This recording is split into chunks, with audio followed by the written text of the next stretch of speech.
శాస్త్ర ప్రకారం పంచబేరాలుగా తిరువారాధన జరుగుతుంది. ధ్రువ కౌతుక ఉత్సవ స్నపన బలిబేరాలను విష్ణు పురుష సత్య అచ్యుత అనిరుద్ధ రూపాలుగా ఆరాధన జరుగుతుంది. వీరు కౌతుక బేరం భోగ శ్రీనివాసమూర్తి.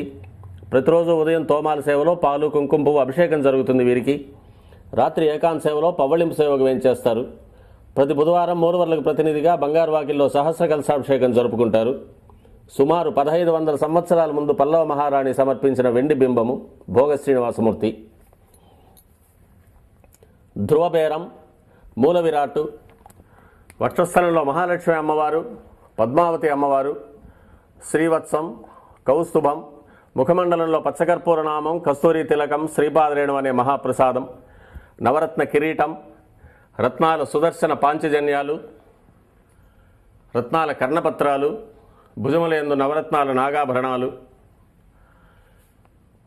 కట్యవలంబిత హస్తం, రత్నాల వైకుంఠ హస్తం, స్వర్ణ యజ్ఞోపవీతం, దుష్ట శిక్షణార్థం సూర్యకఠారి, మకరకంఠి,